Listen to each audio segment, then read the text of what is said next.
Hello, Bharat. How are Hello, you? Ajay. I'm fine. How are you, Ajay? I'm fine, Ra. First of all, congratulations, Ra. Congratulations, Congrats, you Ra. too, and thank Okay, you. so okay. So first of all, can you have some like introduction about you? నీ గురించి కొంచెం brief గా introduction ఇవ్వు. Myself, Bharat Reddy, and recently FMG July 2024 clear చేయడం జరిగింది. And July 2024 and exam లో my score is 233 by 300. This is my first attempt, and I'm the student from DMSF University. ఏ ఊరు మొత్తం ఇండియాలో అది కూడా నేను వరంగల్ తెలంగాణ నుంచి, అండ్ ఫస్ట్ నుంచి కూడా ఇది proper and born and brought మొత్తం కూడా తెలంగాణ రీజియన్ నుంచే. Okay okay Bharat. So first of all doubt ఏంటంటే చాలా మంది ఏమనుకుంటారంటే అంటే మనం అబ్రాడ్ లో చదివింది మనకి ఎఫ్ఎంజి ఎగ్జామ్ లోకి మనకి ఉపయోగపడతాయా అని డౌట్ చాలా మందికి. ఏమంటావు? తప్పకుండా ఉపయోగపడతాయి, అలా ఏం డౌట్ పడాల్సిన అవసరం లేదు.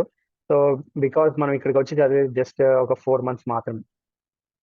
మనం ఏం మొత్తం ఒక 4 years సబ్జెక్ట్స్ 4 months లో చదివి పాస్ అవ్వడం నిజంగా కష్టం. సో ఎఫ్ఎంజి అనేది జస్ట్ కేవలం ఇక్కడికి వచ్చాక పాస్ అయ్యే ఎగ్జామ్ మాత్రమే కాదు. బేసిక్స్ అనేవి ఫస్ట్ ఆఫ్ ఆల్ యూనివర్సిటీ నుంచే స్ట్రాంగ్గా ఉండడం మ్యాటర్. ఒకవేళ బేసిక్స్ అనేవి చాలా స్ట్రాంగ్ ఉన్నాయంటే నీ 4 months అనేది కూడా చాలా రివిజన్ టైప్ ఉంటుంది అన్నట్టు. So university basics and foundation is important. అంటే నేను చెప్పేది అంటే అక్కడ వాళ్ళు మనకి అంటే బుక్స్ డిఫరెంట్ ఉంటాయి కదా. సో అందుకే చాలా మంది డౌట్ అంటే ఏమంటారు దాని మీద? అలా ఏమి ఉండదు. ఇప్పుడు సేమ్ అదే సిలబస్ మనం ఇక్కడ చదువుతాం, అదే సిలబస్ అక్కడ చదువుతాం. కాకపోతే అక్కడ వే ఆఫ్ లెర్నింగ్ వేరే లాగా ఉంటుంది, అండ్ ఇక్కడ మనం చదివేది అండ్ ఇక్కడ ఎగ్జామ్ ప్యాటర్న్, ఇక్కడ ఇంపార్టెంట్ టాపిక్స్ అనేవి డిఫరెంట్ ఉంటాయి. But most of the time subjects అక్కడ కానీ ఇక్కడ కానీ ఏ ఎడిషన్స్ తీసుకున్నా, నువ్వు ఇంటర్నేషనల్ ఎడిషన్స్ తీసుకున్నా లేదా national level exams authors different Indian authors కూడా చాలా మంది రాస్తుంటారు నోట్ టెక్స్ట్ బుక్స్, ఏ తీసుకున్నా కూడా కానీ సిలబస్ మాత్రం సేమ్. కాకపోతే కొన్ని టాపిక్స్ ఇక్కడ డిఫరెంట్ గా ఉంటాయి, కొన్ని టాపిక్స్ అక్కడ ఇంకా లెంతీగా బ్రీఫ్ ఉండొచ్చు. But most of the time మాత్రం సబ్జెక్ట్ మాత్రం ఏమంత డిఫరెన్స్ ఉండదు, సేమే ఉంటుంది. Okay okay. So thank you. So next question. So Bharat, అసలు చాలా మంది అంటే ఫ్రెషర్స్ ఉంటారు కదా, వాళ్ళు ఏమంటారు అంటే అన్న ఎప్పుడు స్టార్ట్ చేయాలి చదవటం, ఎట్లా స్టార్ట్ చేయాలి, అసలు వాళ్ళకి నువ్వు ఏం చెప్తావు? స్టార్ట్ అనేది జస్ట్ ఫస్ట్ ఆఫ్ ఆల్ అంటే ఏదో అడిగి స్టార్ట్ చేద్దామా, ఇప్పుడు స్టార్ట్ చేద్దామా, అప్పుడు నువ్వు కాన్ఫిడెంట్ గా ఎప్పుడైతే స్టార్ట్ చేయాలనుకున్నావో అప్పుడే స్టార్ట్ చేయి. సరే ఒక 4 months గ్రాడ్యుయేషన్ తర్వాత స్టార్ట్ చేద్దాం, ఓకే గ్రాడ్యుయేషన్ తర్వాత స్టార్ట్ చేసినా కూడా పర్ఫెక్ట్ గా అంటే ఒక టైం పీరియడ్ అని ఒక స్టడీ ప్లాన్ అనేది క్రియేట్ చేసుకొని ఎప్పుడు స్టార్ట్ చేసినా సరే నీ ఫస్ట్ బేసిక్స్ లో పర్ఫెక్ట్ అవ్వాలి. తర్వాత సబ్జెక్ట్స్ మీద ఓవరాల్ గా సబ్జెక్ట్స్ మీద గ్రిప్ ఉండే టాపిక్స్ కానీ నీకు ఏదైనా వీక్ పాయింట్స్ ఉంటే అవి క్లియర్ చేసుకోవడం. ఏ టైంకైనా సరే, ఇప్పుడు ఫర్ ఎగ్జాంపుల్ మన ఫ్రెండ్స్ అందరూ 4th year లో స్టార్ట్ చేశారు, నేను ఇంకా స్టార్ట్ చేయలేదు అని భయపడాల్సిన అవసరం ఏం లేదు. నువ్వు ఎప్పుడు స్టార్ట్ చేసినా కూడా కాన్ఫిడెంట్ గా నీకు ఏ టాపిక్స్ వచ్చు, ఏ టాపిక్స్ రావు, ఏ టాపిక్స్ ఎక్కువగా నేర్చుకున్నావు అనేది క్లియర్ విజన్ ఉండి స్టార్ట్ చేయొచ్చు, ఏ టైంకైనా స్టార్ట్ చేయొచ్చు.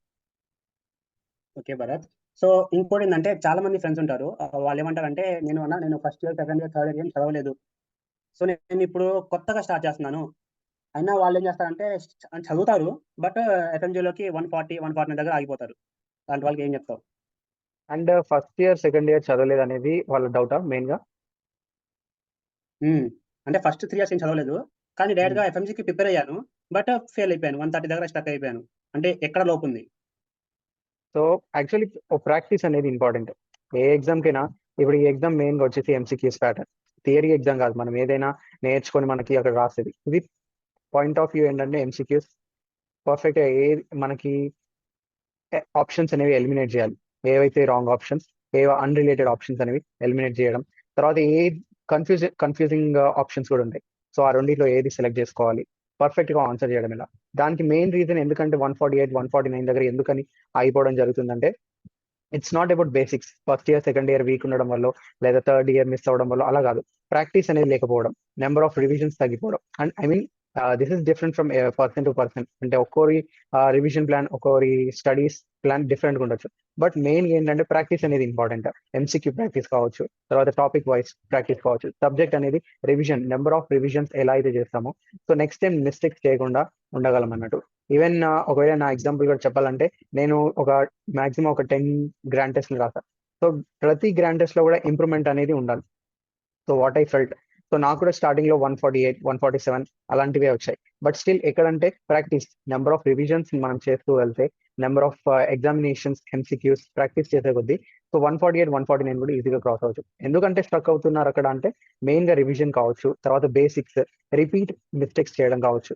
మిస్టేక్స్ మనం ఒక టాపిక్ లో మిస్టేక్స్ చేస్తున్నాం అంటే నెక్స్ట్ టైం ఆ టాపిక్ ని బ్రీఫ్ గా చదివి నెక్స్ట్ టైం ఆ మిస్టేక్ అవ్వకుండా మనం సరి చేసుకుంటే 148 149 దగ్గర లైక్ మెనీ స్టూడెంట్స్ చాలా మంది పాపం స్ట్రక్ అవుతూ ఉంటారు. ప్రాక్టీస్ అనేది నిజంగా హెల్ప్ అవుతుంది. సో మన ఇప్పుడు చాలా మంది అంటే ఇప్పుడు జూనియర్స్ ఉంటారు. సో వాళ్ళకి నువ్వు అంటే ఏ సబ్జెక్ట్ మీద అంటే ఏ సబ్జెక్ట్ మీద ఫస్ట్ స్టార్ట్ చేయాలి? చాలా మంది అన్న నేను ఓపీ గాని స్టార్ట్ చేయనా, సర్జరీ స్టార్ట్ చేయనా అంటే ఒకవేళ ఎట్లా రావాలి ప్రిపరేషన్ కి? ఏ సబ్జెక్ట్ ఒకవేళ వైజ్ గా? ఒకవేళ బేసిక్స్ అనాటమీ ఫిజియాలజీ పర్ఫెక్ట్ ఉన్నారంటే they can start with surgery it self. Surgery is almost integrated ఉంది. మీకు అనాటమీ ఫస్ట్ ఇంట్రొడక్షన్ అనాటమీ, తర్వాత వెంటనే ఫంక్షన్స్ ఫిజియాలజీ, అండ్ నెక్స్ట్ ఈజీగా pathophysiology and surgical approach. So surgery నువ్వు చదవాలనుకుంటే అనాటమీ ఫిజియాలజీ ఒకవేళ నువ్వు perfect ఉన్నావు అంటే you can go with the surgery it self. If not, if you for example నీకు already subject అవుతుంది, మళ్ళీ నువ్వు బేసిక్స్కి వెళ్ళలేవు, ఆ సబ్జెక్ట్ తో కూడా నువ్వు కంటిన్యూ అవ్వచ్చు. పెడియాట్రిక్స్ అనుకో, పెడియాట్రిక్స్ అయితే most of the paediatrics is integrated with internal medicine. So simultaneous గా నీకు సిస్టమిక్ డిసీజెస్ చిన్నపిల్లలు కావచ్చు అండ్ ఈవెన్ పెద్దవాళ్ళు కావచ్చు, ఆల్మోస్ట్ సేమ్ సిస్టమ్స్ అన్ని కవర్ అవుతాయి. ఇంటర్నల్ మెడిసిన్ పీడియాట్రిక్స్ కూడా చదువుకోవచ్చు. అండ్ OBGYN ఈజీగా one of the easiest subject, మనకి అంత కన్ఫ్యూజన్ ఏముండకుండా ఈజియెస్ట్ సబ్జెక్ట్ కూడా అది హెల్ప్ అవుతుంది. సో సో మనకి బేసిక్స్ మాత్రం అంటే బేసిక్స్ పర్ఫెక్ట్ ఉంటే మాత్రం నువ్వు ఎక్కడి నుంచైనా స్టార్ట్ చేయొచ్చు. లేదా బేసిక్స్ స్టార్ట్ చేద్దాం అనుకుంటే ఓకే అనాటమీ ఫిజియాలజీ స్టార్ట్ చేయి, తర్వాత మెయిన్ సబ్జెక్ట్స్ ఏవైతే ఉన్నాయి internal medicine, biochemistry, microbiology, pathology అన్ని ఇయర్ వైజ్ గా కూడా మోస్ట్ ఆఫ్ ద అంటే ఏవైతే హైల్డ్ ఈ సబ్జెక్ట్స్ అనేవి హైల్డ్ ఉన్నాయో అవన్నీ స్టార్ట్ చేసి కంటిన్యూ చేయొచ్చు. ఓకే. సో ఇంకోటి మామూలుగా నువ్వు అంటే MCQs ప్రాక్టీస్ చేయడానికి నువ్వు ఏ సోర్సెస్ వాడినావు? అంటే నువ్వు ఇంకా MCQs ప్రాక్టీస్ చేయాలి ఖచ్చితంగా ఈ ఫాలో అవ్వండి అని మన ఫ్రెండ్స్ కి ఏం చెప్తావు? అంటే ఏ యాప్ అయినా సరే, ఇప్పుడు నేను దగ్గర ఒక 2-3 యాప్స్ యూజ్ చేస్తా. ఫ్రమ్ థర్డ్ ఇయర్ కావచ్చు, ఫోర్త్ ఇయర్ కావచ్చు, డిఫరెంట్ యాప్స్ యూజ్ చేస్తూ MCQ ప్రాక్టీస్ అనేది చేస్తా. ఈవెన్ మనం చెప్పాలంటే మన కాలేజ్ లోనే మనకి చాలా MCQ ప్రాక్టీస్, ఎందుకంటే మన ఎగ్జామ్స్ అన్ని కూడా most of the time MCQ exams, except some ఆస్కీ and all, mostly our exams are MCQ ఉంది. సో MCQ ప్రాక్టీస్ అనేది ఎక్కడైనా చేయొచ్చు, ఒక పర్టికులర్ యాప్ అంటూ కానీ బుక్ అంటూ కానీ నేనైతే రికమెండ్ చేయను. బట్ మీరు ఏ యాప్ తీసుకున్నా కూడా సరే, ఏ సబ్జెక్ట్ వైజ్ అయినా సరే, మంచి సబ్జెక్ట్ వైజ్ పర్ఫెక్ట్ గా నువ్వు ఆ సబ్జెక్ట్ చదివావంటే ఆ MCQs పార్ట్ నువ్వు ప్రాక్టీస్ చేయి. ప్రాక్టీస్ చేశాక కూడా అంటే జస్ట్ ఎగ్జామ్ అటెంప్ట్ చేసి వదిలేయడం కాకుండా ఎక్కడైతే మిస్టేక్స్ జరుగుతున్నాయి, ఏ పాయింట్స్ అయితే నువ్వు మిస్ అవుతున్నావు, రిపీటెడ్ గా ఏదైతే మిస్టేక్స్ అవుతున్నాయి అనేది చూసుకోవాలి. సో ఏ ప్లాట్ఫామ్ తీసుకున్నా ఇప్పుడు ప్రస్తుతానికి అయితే అన్ని ప్లాట్ఫామ్స్ చూస్తున్నా కూడా ఆల్మోస్ట్ అందరు కూడా high topics, important topics, not just FMG oriented, FMGకి, నీట్ పీజీకి, ఇనిసెట్ కి అన్ని లెవెల్స్ కవర్ అయ్యేటట్టే MCQs. సో MCQs అనేది మోస్ట్ ఇంపార్టెంట్ ప్రాక్టీస్. సబ్జెక్ట్ చదవడం, ఆ తర్వాత ఆ MCQs ప్రాక్టీస్ చేయడం, అండ్ వీక్లీ వన్స్ ఒకసారి గ్రాండ్ టెస్ట్ లాంటివో లేదా మాక్ టెస్ట్ అలాంటివి చేయడం కూడా బెటర్. అండ్ ఆల్సో రోజుకి ఎన్ని గంటలు చదవాలి అని ప్రశ్న? ఒక ఒక రోజులో ఎంత అంటే, ఫర్ ఎగ్జాంపుల్ ఒక పర్సన్ టు పర్సన్ డిఫరెంట్ ఉండొచ్చు. ఒకవేళ మార్నింగ్ ఇప్పుడు చాలా మంది మార్నింగ్ లేచి చదివే అలవాటు ఉంటుంది, ఎర్లీ మార్నింగ్ 4 or 5. ఒకవేళ ఇన్ కేస్ అలా అయినా కూడా అట్లీస్ట్ 8 hours or 6 hours అంటే కాన్సన్ట్రేటెడ్ గా కంప్లీట్ స్టడీస్ మీద ఫోకస్ గా 6 hours 8 hours కూర్చున్నా కూడా better. I mean like day మొత్తం ఒక 12 hours 14 hours కూర్చోవాల్సిన అవసరం ఏం లేదు. అట్లీస్ట్ నువ్వు 2 hours కూర్చున్నా కూడా పర్ఫెక్ట్ గా ఆ టాపిక్ చదవాలి, పర్ఫెక్ట్ గా రివిజన్ అయ్యేటట్టుగా చూసుకోవాలి. ఇంకా చాలా మంది ఏంటంటే గ్రాడ్యుయేషన్ అయిపోయిన వెంటనే ఏంటంటే అన్న ఏ కోచింగ్ సెంటర్ బాగుంటుంది, ఏం బాగుంటుంది, చాలా మంది ఏంటి కన్ఫ్యూజన్ అంటే వాళ్ళు అసలు చదువుకుని ఉంటారు అనమాట. అదే 1 month వరకు ఆలోచిస్తూ వాళ్ళు ఏం స్టార్ట్ చేయాలన్నమాట. వాళ్ళకి ఏం చెప్తావు? సో కోచింగ్ సెంటర్స్ అనేవి ఏది సెలెక్ట్ చేసుకోవాలని కన్ఫ్యూజన్ లో ఉంటే మోస్ట్ ఆఫ్ ద టైమ్స్ మనం ఆ ఇయర్ లో పాస్ పర్సెంటేజ్ చూసో లేదా ఫ్యాకల్టీ వైజ్ చూస్ చేసుకొని వెళ్తారు. సో నా సజెషన్ ఏంటంటే ఇన్ కేస్ మీరు ఆల్రెడీ యూట్యూబ్ లో అయితే ఆల్మోస్ట్ అందరు ఫ్యాకల్టీస్ ఎవరెవరైతే బెస్ట్ ఫ్యాకల్టీస్ ఉన్నారో మీరు ఒకసారి ఫ్యాకల్టీస్ ని చూడండి. మీకు ఏ సబ్జెక్ట్ మీకు అర్థమయ్యే విధంగా ఆ ఫ్యాకల్టీస్ చెప్తున్నారు అండ్ ఏ ఫ్యాకల్టీస్ మీకు నచ్చిన విధంగా ఏ ఇన్స్టిట్యూట్ లో ఉన్నారు అనేది మీరు సెలెక్ట్ చేసుకోవచ్చు. అండ్ ఆల్సో మనీ వైజ్ కూడా చాలా మంది పూర్ సిచ్యువేషన్స్ కూడా ఉంటాయి, ఎందుకంటే వెంటనే గ్రాడ్యుయేషన్ తర్వాత ఆల్మోస్ట్ 70,000 60,000 ఒక just for 4 months examination course కి స్పెండ్ చేస్తుంటారు. ఈవెన్ మీకు మనీ ఏదైతే ఈజీగా affordable and faculty wise subject wise మీకు నచ్చిన, ఎందుకంటే ఏ యాప్ అయినా సరే మీరు ఒక 1 day or 2 days you can use ఫ్రీగా మీరు అవైల్ అవ్వచ్చు. వాళ్ళ రిసోర్సెస్ అన్ని మీరు యూజ్ చేయొచ్చు, మీకు నచ్చింది మీరు చూస్ చేసుకునే విధంగానే ఉంటుంది. అండ్ ప్రస్తుతానికి నేను ఏ యాప్ మీకు రికమెండ్ చేసిన, ఐ మీన్ నాకు అది హెల్ప్ అవ్వచ్చు, కానీ మీకు హెల్ప్ అవ్వచ్చు అవ్వకపోవచ్చు. బట్ నా సజెషన్ ఏంటంటే మీరు ఒకసారి చూడండి, దాంట్లో ఉన్న ఫ్యాకల్టీస్ చూడండి, నోట్స్ చూడండి, మీకు ఏదైతే అర్థమవుతుంది, ఏది ఈజీగా ఉంది. ఎందుకంటే అడ్వర్టైజ్మెంట్స్ కానీ వేరే ఏదైనా చూసి సెలెక్ట్ చేసుకోవడం కంటే ఫస్ట్ అనలైజ్ చేసుకోండి. మీకు ఆ ఫ్యాకల్టీకి అండ్ సబ్జెక్ట్ వైజ్గా వాళ్ళు ఇచ్చే నోట్స్ కానీ మీకు హెల్ప్ అవుతుందా, then you can choose your best. So చాలా మంది అంటే ఎగ్జామ్ ముందల అంటే ఎగ్జామ్ దగ్గర వచ్చినప్పుడు అంతా బాగా చదువుతారు అనమాట. ఎగ్జామ్కి వెళ్ళిన తర్వాత అసలు వాళ్ళు అంటే అంతా మర్చిపోతారు.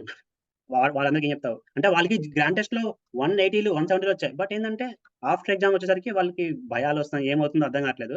కానీ మార్క్స్ మాత్రం 110 130 అలాంటి వాళ్ళకి ఏం చెప్తావు? యా, యాక్చువల్లీ నిజంగానే చాలా మంది చాలా కన్సిస్టెంట్ గా ఫస్ట్ నుంచి పాపం ప్రిపేర్ అవుతూనే ఉంటారు. కానీ వాళ్ళు కరెక్ట్ ఎగ్జామ్ ముందు వెళ్ళేసరికి పాపం టెన్షన్ కావచ్చు, స్ట్రెస్ కావచ్చు, కన్ఫ్యూజన్ కావచ్చు, మిస్టేక్స్ చేయడం, చాలా చాలా సిల్లీ మిస్టేక్స్. ఈవెన్ వాళ్ళు పాపం మళ్ళీ అనలైజ్ చేసుకున్నా కూడా చాలా ఇంత సిల్లీ మిస్టేక్ పోయిందా, ఎంత ఈజీ మిస్టేక్ నేను చేశానా, పెద్ద పెద్ద క్వశ్చన్స్ ఏదో పెద్ద పెద్ద స్టేట్మెంట్ క్వశ్చన్స్ మిస్ అయ్యామంటే ఓకే, ఇట్స్ కామన్. మనం ఆ ఆప్షన్స్ కన్ఫ్యూజ్ అవ్వచ్చు, ఏ ఆప్షన్ చూసినా మనకు ఆ టైంలో ఓకే ఇది కూడా కరెక్ట్ అనిపిస్తుంది కదా అని అనుకోవచ్చు. బట్ ఏంటంటే ఇలాంటి సిల్లీ మిస్టేక్స్ కావచ్చు, ఎగ్జామ్ ఫియర్ పోకుండా ఉండాలి ఏంటంటే మాక్సిమం ప్రాక్టీస్ చేయండి. ఇది just MCQ exam, theory exam కాదు.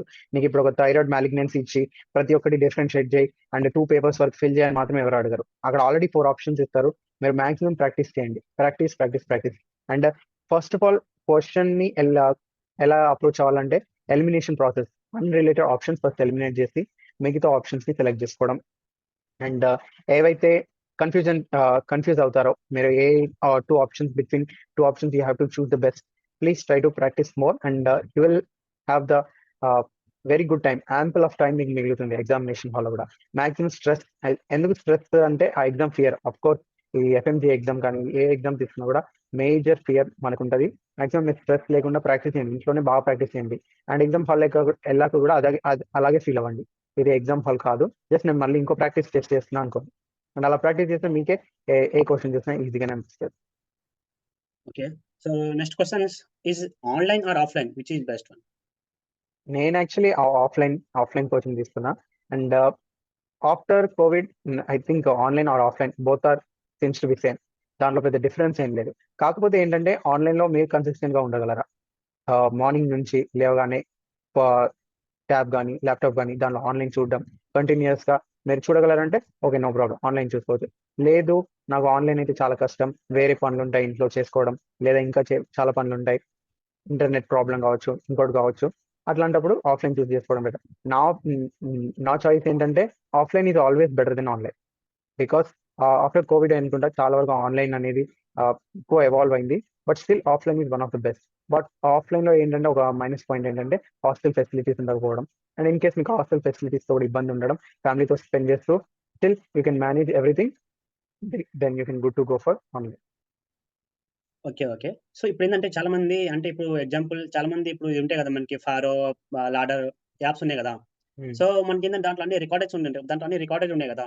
సో దానివల్ల ఏందంటే స్టూడెంట్స్ ఏందంటే సరే ఇప్పుడు చదువుతాను, గంట చదివాను. సరే రేపు పొద్దున చదువుతాను. అంటే స్కిప్ చేస్తున్నారు చాలా మంది ఆ వీడియోలన్నీ. అంటే లాస్ట్‌కి ఏం చదవట్లేదు. సో దీని మీద అవును. ఏమంటావు? అంటే రికార్డెడ్ వీడియోస్ కావాలా? లేకపోతే లైవ్ లెక్చర్స్ ఏది బెస్ట్? అవును. అది అలాంటిది ఈవెన్ మనకు కూడా అనిపిస్తది. ఎందుకంటే కోవిడ్‌లో మనకైతే ఆల్‌మోస్ట్ క్లాసెస్ ఆన్‌లైన్‌లో అవ్వడం. ఆన్‌లైన్ వీడియోస్ ఆల్‌మోస్ట్ 24 అవర్స్ ఉంటాయి. బట్ స్టిల్ మనం ఏమనుకున్నామంటే ఆ 1 అవర్ లెక్చర్ కూడా ఓకే, ఈవినింగ్ చూద్దాం, లేదంటే రేపు మార్నింగ్ చూద్దాం. ఆల్‌మోస్ట్ అది రేపటికి ఎక్స్‌పైర్ అవ్వచ్చు. నెక్స్ట్ డే మళ్ళీ న్యూ లెక్చర్. ఇప్పుడు మనకేంటంటే అది బ్యాక్‌లాగ్ పడిపోద్ది. సో ఆ లెక్చర్ మళ్ళీ ఆ లెక్చర్ చదవాలి, ఈ లెక్చర్ కూడా చదవాలి. సో అది మైనస్ పాయింటే. ఎందుకంటే లాస్ట్ 1 వీకెండ్ వచ్చేసరికి ఎగ్జామ్ రావచ్చు. అండ్ ఆ వీకెండ్ పోర్షన్ అంతా నువ్వు ఒకేసారి కంప్లీట్ చేయాల్సి వస్తాయి. Better if you are okay, be consistent. నువ్వు ఏ లెక్చర్ తీసుకున్నా కూడా ఆన్లైన్ అయినా, లేదా లైవ్ లెక్చర్ అయినా, ఈవెన్ రికార్డెడ్ లెక్చర్ అయినా ఆ టైంకి చూడాలనుకుంటే అప్పుడే చూడు. లైక్ పోస్ట్ పోన్ చేయాల్సిన అవసరం ఏం లేదు. ఎందుకంటే ఉన్నది చాలా తక్కువ టైం. ఇప్పుడు ఆగస్ట్ అంటే డిసెంబర్లో అయినా ఉండొచ్చు ఎగ్జామ్, జనవరిలో అయినా ఉండొచ్చు. జస్ట్ 6 months లో నువ్వు ఆల్మోస్ట్ 4 years సబ్జెక్ట్స్ అన్ని కవర్ చేయాలి. మనకు ఒక సబ్జెక్ట్ అయిపోతేనే అది చాలా, ఇంకా దాన్ని రివిజన్ చేయాలి. దాంట్లో మనం ఎక్కడ వీక్ ఉన్నామో అది చూసుకోవాలి. కనుక మీరు ఏదైనా సరే కన్సిస్టెంట్ గా ఆ టైంకి చూడాలనుకుంటే ఆ టైంకి చూడండి. లైవ్ అయితే లైవ్, రికార్డెడ్ అయితే రికార్డ్. బట్ బెటర్ ఏంటంటే లైవ్ కు ఉన్న బెనిఫిట్ ఏంటంటే నువ్వు you will be going with the lecture. Lecturer నీకు ఆల్రెడీ అందుబాటులో ఉంటాడు. నువ్వు ఏదైనా సరే నీకు డౌట్ ఉంటే వెంటనే అడగొచ్చు. అదొక బెనిఫిట్ అన్నట్టు. రికార్డెడ్ అయితే నువ్వు మళ్ళీ రిఫర్ చేసుకోవాలి నోట్సెస్ అండ్ నీకు ఏమైనా డౌట్స్ ఉన్నా కూడా అది అలాగే మిగిలిపోతుంది. బెటర్ చూస్ ద లైవ్ లో నువ్వు ఏంటంటే వెంటనే డౌట్స్ అడగొచ్చు, నీకు ఏదైనా క్లారిఫికేషన్ ఉన్నా వాళ్ళు కూడా వెంటనే నీకు సమాధానం ఇచ్చే ఛాన్స్ ఉంటుంది. Okay. So last one. So యాక్చువల్‌గా మనం ఎన్ని ఇవ్వాలి గ్రాండ్ టెస్ట్‌లో? It's depend. చాలా మంది గ్రాండ్ టెస్ట్లు ఇవ్వడానికి కూడా భయపడతారు. ఎందుకంటే ఈ గ్రాండ్ టెస్ట్ లో వచ్చే స్కోరే మన ఫైనల్ స్కోర్ డిసైడ్ చేస్తుంది అని ఒక మిత్. బట్ అది అబ్సల్యూట్లీ ఫాల్స్. మీరు గ్రాండ్ టెస్ట్ అనేది జస్ట్ ప్రాక్టీస్ కి మాత్రమే చేస్తుంది. ఇదేం మన ఎగ్జామినేషన్ రిజల్ట్ ని డిసైడ్ చేసేది కాదు. కాకపోతే ఏంటంటే గ్రాండ్ టెస్ట్ ఏంటంటే ఓవరాల్ సబ్జెక్ట్స్ అన్ని, ఇప్పుడు సబ్జెక్ట్ విన్నాక చేసే సబ్జెక్ట్ వైజ్ టెస్ట్ వేరు, గ్రాండ్ టెస్ట్ వేరు. అదేంటంటే అందులో ప్రతి ఒక్క సబ్జెక్ట్ అండ్ ప్రతి ఒక్క టాపిక్ వాడు మొత్తం మింగిల్ చేసి ఇస్తాడు. కనుక నువ్వు గ్రాండ్ టెస్ట్ ప్రాక్టీస్ చేస్తే అట్లీస్ట్ నీకు తెలుస్తుంది ఏ సబ్జెక్ట్ లో వీక్ ఉన్నావు అండ్ ఆ సబ్జెక్ట్ మీద నువ్వు ఫోకస్ చేస్తూ. ఈ ఎగ్జామ్ మెయిన్ రూల్ వచ్చేసి 149 వచ్చిన వాడికి ఈక్వల్ టు 0, 150 వచ్చిన వాడికి equal to 300. So grand test అనేది చాలా ఇంపార్టెంట్. అట్లీస్ట్ మీకు 6 months టైం ఉంటే, 6 months టైం ఉందంటే అట్లీస్ట్ ఒక 10 grand test or less than 10 is also equally important. Or else మీకు అసలే టైం లేదంటే at least 3 or 4 grand test must. Exam ముందు మీరు ఒక 3 అయినా 4 అయినా గ్రాండ్ టెస్ట్ చేయండి, మీకే అనలైజ్ అవుతుంది. ఈవెన్ మీరు బాగా చేశారనుకోండి అదొక బూస్టింగ్ లాగా ఉంటుంది. ఆ ఎగ్జామ్ అనేది ఓకే నేను ఇవ్వగలను అనే ఒక కాన్ఫిడెన్స్ వస్తుంది. ఈవెన్ మీరు ఒకవేళ తక్కువ వచ్చినా సరే మీరు ఇంప్రూవ్ చేసుకోండి, నెక్స్ట్ గ్రాండ్ టెస్ట్ లో ఇంకొంచెం బాగా స్కోర్ చేయొచ్చు. ఓకే. సపోజ్ ఒక స్టూడెంట్ ఉన్నాడు. ఒక స్టూడెంట్ ఇప్పుడు అబ్రాడ్ వెళ్ళాడనమాట. సో ఆ స్టూడెంట్‌కి నువ్వు ఎట్లా చెప్తావు? అంటే ఖచ్చితంగా వాడు ఎఫ్ఎంజీ పాస్ అవ్వాలి. సో ఆ స్టూడెంట్‌కి నువ్వు ఎట్లా చెప్తావు? ఇలా ఒక రూట్ ఉంది. ఎలా నువ్వు ఆ రూట్ చెప్తావు వాడికి? స్టార్టింగ్ నుంచి ఏం చేయాలి? లాస్ట్ వరకు చెప్పాలి. ఏం చెప్తావు? సో అంటే ఇప్పుడు వాడు వెళ్ళడమే ఎఫ్ఎంజీ క్రాక్ చేయాలి, ఎఫ్ఎంజీ మొత్తం క్రాక్ చేయాలి ఆ ఓరియంటేషన్ లో వెళ్ళదు. ఫస్ట్ ఆఫ్ ఆల్ స్టిల్ నీకు ఎఫ్ఎంజీ ఇక్కడికి వచ్చాక ఎట్లయినా సరే క్రాక్ చేయాలి, రిజల్ట్ రావాలి, అది వేరే అంటే విషయం. నేను అది కాదు. నేనేమంటున్నా అంటే అది కాదు. అంటే ఉమ్, ఫస్ట్ ఇయర్ ఇది చేయాలి, సెకండ్ ఇయర్ థర్డ్ ఇయర్ చేయాలి అంటే వేరే పరంగా కాదు. ఓన్లీ జస్ట్ స్టడీ పరంగా అంటున్నాను. ఉమ్, అంటే వాడికి ఏమేమి చేయాలి అంటే మామూలుగా? Yeah okay. First maximum university classes ఏదైతే లెక్చర్స్ అవుతున్నాయో ఫస్ట్ బేసిక్స్ లో పర్ఫెక్ట్ గా చదవాలి. ఏవైనా సరే first year second year subjects అనేవి ఫౌండేషన్ అనమాట. So first year second year subjects perfect గా చదవండి. అండ్ ఎక్స్పెషల్లీ ఫస్ట్ ఇయర్ లో అనాటమీ, ఫిజియాలజీ, బయోకెమిస్ట్రీ. తర్వాత సెకండ్ ఇయర్ లో వచ్చేసి పాథాలజీ, ఫార్మకాలజీ, మైక్రోబయాలజీ, ఇవి కూడా చాలా ఇంపార్టెంట్. అండ్ థర్డ్ ఇయర్ లో కూడా paediatrics, obstetrics and surgery, internal medicine, ఇవి కూడా చాలా ఇంపార్టెంట్. ఈవెన్ కమ్యూనిటీ మెడిసిన్ కూడా చాలా మందికి యాక్చువల్లీ మనకి ఇక్కడికి వచ్చాక ఇక్కడికి వచ్చాక పిఎస్ఎం అనేది new subject. Still you can get lot of knowledge from the research and community medicine in the foreign as well. So మీరు బేసిక్స్ అనేవి చాలా స్ట్రాంగ్ గా పెట్టుకోండి ముందు నుంచే. అండ్ ఈజీగా మీరు ఇవన్నీ basics and all foundation is clear. తర్వాత నీకు గ్రాడ్యుయేషన్ తర్వాత నువ్వు ఎఫ్ఎంజీ ఏదైతే క్రాక్ చేయాలనుకున్నావో అది నీకు చాలా ఈజీగా ఉంటుంది. ఆల్మోస్ట్ నీకు ఏంటంటే అది ఒక రివిజన్ లాగా అయిపోతుంది. అదే ఒక second revision and number of revision easily any student can crack. Okay. అంటే మనం అంటే ఫస్ట్, సెకండ్ ఇయర్‌తో కొంచెం బేసిక్స్ ఉంటే మరి రీజన్ అప్పుడు బాగుంటది. అంతేనా? ఈజీ. సో ఓవరాల్‌గా మనకి ఎఫ్ఎంజీ ఎట్లా ఉంటది? అంటే ఎట్లా ఉంది? అంటే ఈజీగా, హార్డా? టూ హార్డా? టూ ఈజీయా? For normal student.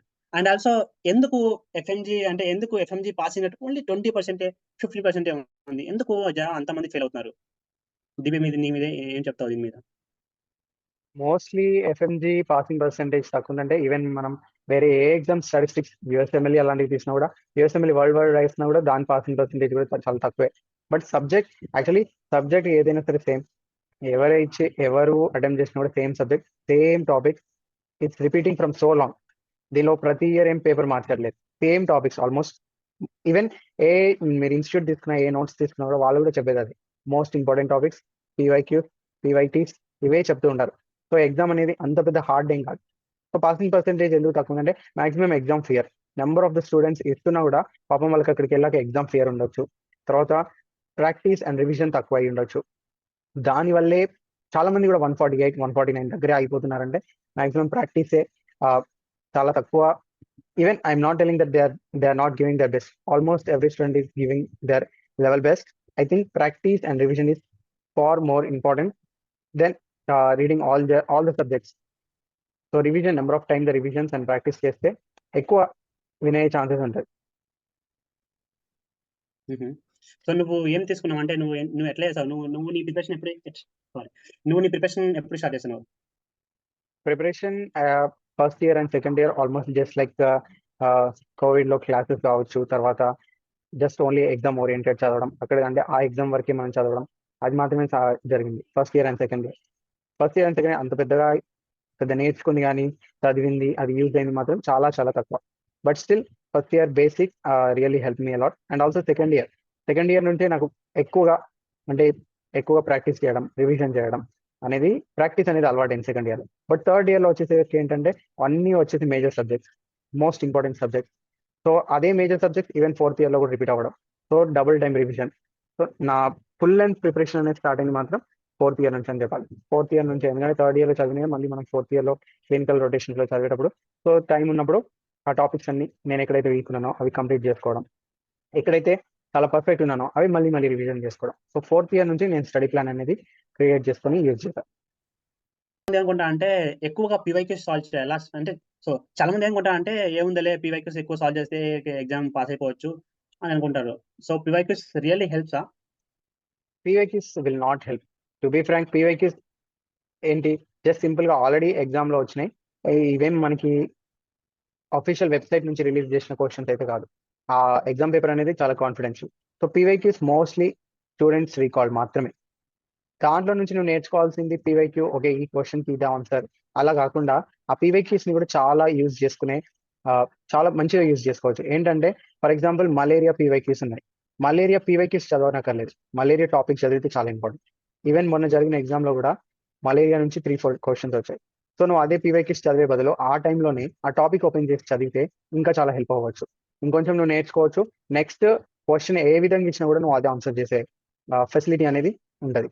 So PYQs are not must, but PYTs are must. Okay, last time అనమాట. Okay okay. So Bharat, actually హెచ్ఎంజీలో మనకి 2 పార్ట్స్ ఉంటాయి కదా. సో ఏదర్ పార్ట్ 1, పార్ట్ 2 చాలా ఈజీగా ఉంటుంది, అది ఓకే. సో పార్ట్ 2 అంటే 1 and 2 అనేది చాలా హార్డ్ ఉంటుంది అనమాట. సో అసలు ఎందుకు అందరూ హార్డ్ అంటారు, అసలు ఏంటది? సో అది ఒక ముందు నుంచే ఒక కల్చర్ లాగా, ఒక పార్ట్ ఈజీగా వస్తే ఇంకో పార్ట్ చాలా హార్డ్ ఉంటుంది. సో అది కామన్. ఈవెన్ జనవరి ఎగ్జామ్ లో పార్ట్ 1 చాలా హార్డ్, పార్ట్ 2 చాలా ఈజీ. సో మనకు వచ్చేసి పార్ట్ 1 చాలా ఈజీ, పార్ట్ 2 చాలా హార్డ్, అది కామన్. బట్ స్టిల్ ఏదో ఒక పార్ట్ అయితే ఈజీ వస్తుంది మనకు తెలుసు ముందే. సో బేసికలీ ఒక సబ్జెక్ట్ ని మాత్రమే చాలా టఫ్ ఇస్తారు పిఎస్, అది కూడా చాలా మేజర్స్ ని చాలా టఫ్ గా. చాలా మంది మైనర్స్ ని వదిలేస్తారు, జస్ట్ 1 hour 1 day రివిజన్ చాలా మీకు. బట్ స్టిల్ ఏంటంటే మేజర్స్ చదువుతున్నాం కదా, ఆ సబ్జెక్ట్స్ వదిలేద్దాం అని అనుకుంటారు, కానీ అట్లా కాదు. ఎప్పుడైనా సరే ఎగ్జామ్ లో ఒకటే సబ్జెక్ట్ ని చాలా స్ట్రెస్ చేసి చాలా టఫ్ ఇస్తారు. మొన్న ఎగ్జామ్ లో surgery is most toughest exam. జనవరి ఎగ్జామ్ తీసుకుంటే PSM is one of the tough. అలా ప్రీవియస్ ఎగ్జామ్స్ తీసుకుంటే OBG or any only major subjects ని వాళ్ళు చాలా టఫ్ ఇస్తారు. సో మీరు మైనర్ సబ్జెక్ట్స్ ని వదిలేయకండి. ఓవరాల్ పేపర్ 1 కానీ పేపర్ 2 కానీ 100 క్వశ్చన్స్ ఈజీగా మీరు చేసేలాగే ఉంటాయి. కనుక అన్ని సబ్జెక్ట్స్ చదువుకోండి. ఏదో ఒక సబ్జెక్ట్ టఫ్ వస్తుంది, ఆ టఫ్ సబ్జెక్ట్ మీరు లాస్ట్ ఆప్షన్ లాగా పెట్టుకొని మిగతా అన్ని ఈజీగా ఆన్సర్ చేయొచ్చు. Okay. So for the repeaters like 145, 149, 147 పద్దాకలు ఏంటంటే వాళ్ళు రిపీట్ చేస్తున్నారు అనమాట. సో యాక్చువల్గా అంటే వాళ్ళకి ఏం చేయాలి? వాళ్ళు ఏమైనా ఇన్స్టిట్యూట్ లో జాయిన్ అవ్వాలా, కోచింగ్ సెంటర్ అంటే వాళ్ళకి ఏం చేయాలి ఒకసారి చెప్పు. So first of all, I'm really, they are really brave students, and I wish you all of them like best of luck for those students. Really చాలా స్ట్రాంగ్ అన్నట్టు, ఎందుకంటే first attempt, second attempt, third attempt అలా attempts అని కాకుండా but still they are trying their best, and అది చాలా appreciate చేయాల్సింది. And అదే విధంగా వాళ్ళు ఏంటంటే ఎలా అయితే అటెంప్ట్ చేయాలని నెక్స్ట్ అటెంప్ట్ కూడా రెడీ అవుతున్నారో అదే కాన్ఫిడెన్స్ తో, అండ్ ఆల్రెడీ వాళ్ళకి ఎక్స్పీరియన్స్ ఉంది, ఎగ్జామ్ పేపర్ తో ఎక్స్పీరియన్స్ ఉంది, వాళ్ళ రివిజన్ తో ఎక్స్పీరియన్స్ ఉంది, అండ్ వాళ్ళ ప్లానింగ్ తో ఎక్స్పీరియన్స్ ఉంది.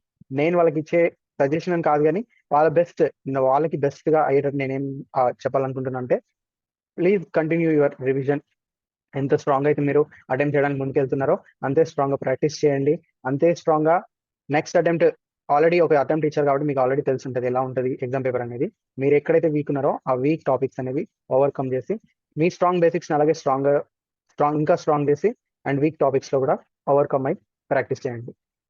ఓకే భరత్, సో ఫైనల్ గా ఒక్క మొక్కలో చెప్పే, అసలు చాలా మంది ఎఫ్ఎంజీ అనే పేరు కానీ చాలా మంది భయపడుతున్నారు అనమాట. ఒక్క మొక్కలో చెప్పే వాళ్ళకి అసలు ఏం చెప్తున్నారు, చెప్పు ఏదో చెప్పు. UPSC is not, sorry, FMG exam is not a UPSC exam. FMG exam is just a screening test, and screening test ఏంటంటే it's a just an easy exam. Already మనకి ఇండియన్ స్టాండర్డ్స్ తెలుసు. ఇనిసెట్ ఇస్ ద హై లెవెల్, దాని తర్వాత NEET PG, దాని తర్వాత FMG. So FMG అనేది మాత్రం just screening టెస్టే. మీరు దానికి చాలా స్ట్రెస్ తీసుకోవాల్సిన అవసరం లేదు. మీ బేసిక్స్ స్ట్రాంగ్ గా పెట్టుకోండి, ప్రాక్టీస్ చేయండి. అండ్ మీ అందరు కూడా all the FMGs out there, you all will be success in this exam as well. అదే చాలా మంది అంటే అరే మా సీనియర్ చెప్పిందా చాలా హార్డ్ ఉంటదరా, వాడి హార్డ్ ఉంటదరా. ఏంటంటే ఒకసారి రంగంలో దిగితేనే కదా అర్థమయ్యేది. అంతే అవును. కదరా, చదివితేనే అర్థమైంది. చాలా మంది చదవరు పెట్టరు, ఊరికి హార్డ్ అంటే అమ్మో మూలుగుతుంటారు. సో వాళ్ళకేమని చెప్తున్నాము. సో ఒకసారి మీరు చదివితే కదా ఇంక అర్థమయ్యేది. ఉమ్. ఓకే ఒకసారి భరత్. సో ఇవ్వండి, థ్యాంక్ యూ. చాలా మంచి రివిజన్ ఇవ్వండి. ఒకసారి పూర్తిగా చదివితే, కాన్సన్ట్రేటెడ్ గా చదివితే ఈ ఎగ్జామ్ కూడా చాలా ఈజీ. మీరు ఒక అటెంప్ట్ ప్రీవియస్ న్యూగా చేసేవాళ్ళు జనవరి పేపర్ చేయండి, జూలై పేపర్ చేయండి, మీకే తెలుస్తుంది ఈ పేపర్ ఎలాంటిది అనేది, ఎంత ఈజీ అనేది కంపేర్ చేయండి వేరే ఎగ్జామ్ కి ఈ ఎగ్జామ్ కి. సో ఈజీగా స్క్రీన్ టెస్ట్, భయపడాల్సిన అవసరం ఏం లేదు. ఇదేం అంత పెద్ద హార్డ్ ఎగ్జామ్ కాదు, చాలా ఈజీగా పర్ఫెక్ట్ గా మీరు మాత్రం పర్ఫెక్ట్ గా చదివి మీ మీద మీకు కాన్ఫిడెన్స్ ఉంటే ఖచ్చితంగా అందరూ కూడా ఈ ఎగ్జామ్ క్లియర్ చేయగలరు. Last question, any tricks to solve the MCQs? Yeah, first మీరు లార్జ్ క్వశ్చన్ ఉంటే ఫస్ట్ క్వశ్చన్ లాస్ట్ లో ఏమి ఇచ్చారని చూడండి. Especially cannot be, and not true, false statements అలాంటివి మిస్ కాకుండా విచ్ ఇస్ నాట్, ఇవి చాలా సిల్లీ మిస్టేక్స్ జరుగుతుంటాయి. మీరు ఒకసారి లాస్ట్ క్వశ్చన్ చదవండి. పెద్ద క్వశ్చన్స్ ఉంటే కేసెస్ ఉంటే కేసెస్ లో చాలా వరకు హింట్స్ ఇస్తారు. మొత్తం చాలా పెద్ద కేసు ఇవ్వచ్చు, కానీ ఎక్కడో ఒక చిన్న హింట్ ఇస్తారు. ఆ హింట్ తో మీరు ఆన్సర్ చేయగలరు. అండ్ 4 ఆప్షన్స్ అయితే రైట్ కాదు కదా, ఏదో ఒకటే ఆప్షన్ రైట్. కాకపోతే దానిలో కంప్లీట్లీ అన్రిలేటెడ్ 2 ఆప్షన్స్ ఉంటాయి. ఆ 2 అన్రిలేటెడ్ ఆప్షన్స్ ని ఎలిమినేట్ చేయండి. అండ్ 2 కన్ఫ్యూజింగ్ ఆప్షన్స్ ఉంటాయి. Go with the question, read twice and you will get the hint and you can answer easily. Image based questions కూడా, for example ECG లాంటి questions ఉంటే first ECG చూసి interpret చేయడం కాకుండా options ఉంటాయి, options తో వెళ్ళండి. ఆప్షన్ ఫర్ ఎగ్జాంపుల్ అక్కడ వీ ట్యాగ్ ఉందనుకోండి, వీ ట్యాగ్ నెక్స్ట్ మీరు ఆప్షన్స్ లో వీ ట్యాగ్ ఉంటే ఈసీజీ చూడండి, వీ ట్యాగ్ విధంగా ఉందా లేదా. ఎందుకంటే చాలా వరకు ఇమేజ్ బేస్డ్ క్వశ్చన్స్ కూడా డైరెక్ట్ ఇమేజెస్ కాకపోతే కన్ఫ్యూజింగ్ ఉంటాయి. సో ఆప్షన్స్ తో ఇమేజెస్కి వెళ్ళండి, క్వశ్చన్స్ తో ఆప్షన్స్ ఎలిమినేషన్ కానీ అలాంటి ప్రాక్టీస్ చేయండి, మీకే ఈజీగా అర్థం. సో ఓకే భరత్, సో నువ్వు ఏం చేస్తావు అంటే మన ఫ్రెండ్స్ కి సో ఇంపార్టెంట్ టాపిక్స్ అంటే ఏం చదవాలో ఒకసారి అన్ని సబ్జెక్ట్ ఒకసారి షేర్ చేస్తే నేను వీడియో కింద లింక్ ట్యాప్ చేస్తాను అనమాట. ట్యాగ్ చేస్తాను నిన్ను. సో ఇంపార్టెంట్ పివైక్యూస్ నా ఛానల్ పెట్టేస్తాను. సో అందరికీ ఉపయోగపడుతుంది అనమాట. So thank you so much Bharat. Thank so you all the Ajay, best for thank you so much. All the best for your future. Thank you Ajay.